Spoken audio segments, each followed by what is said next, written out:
And the reason for this is, well, is because in an SDR, when you jump onto a call, you say, "Hey, I'm just introducing this person," and then Yeah. you go back to making dials. Yeah. And Neil, you're very good at this, right? It's the non-verbal cues. Mm.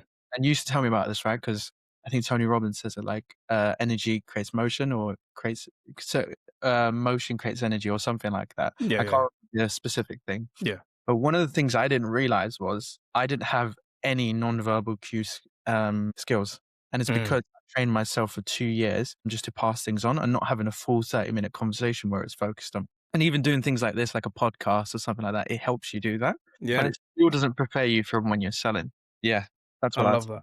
I love that. And to pause you there, because there are so many like avenues that I'd like to go down with you, Saad.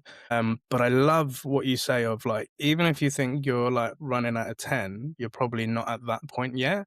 So you need to double down on those things and really practice it. And the reason why I love you said that is like, for transparency, this week I was doing coaching with somebody who has been in the SDR gig for about 9 months now. They was having a little bit of difficulty with coming into a startup. They'd worked in sales before, but they'd never worked in tech. So for them, they were a 360 person now coming into an SDR role at tech before moving into that AE position. And when chatting to this individual, they were telling me like, I really want to progress. I'm showing that I'm hitting targets. I know the product and all of this, and I think I'm ready. But there was a little bit of ego coming out here from this person, and I'm sitting on the other side. Said, I've been here before. I know what's going to happen, right? So I kind of challenged them, and I just said to them, "So, what makes you feel that you're ready for this AE position?" And they said they know the product, they've hit their targets. What else is there? So I said to them, "All right, cool. Let's go get the job description of this future job that you want to get."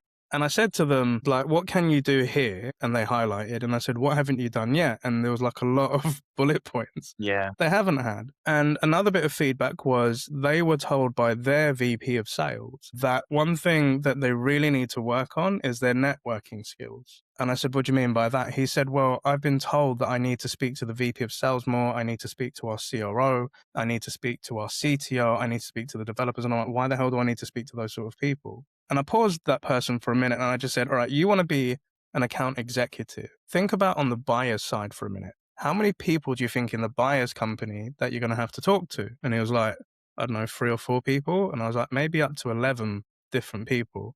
Then I said to him, you're going to have to talk to their CRO. You're going to have to talk to their CTO. I said, you're going to have to talk to their procurement team. You're going to have to speak to their infosec team. And he was like, ah, okay, People. I see what you mean. And a little And bit of humbling happened.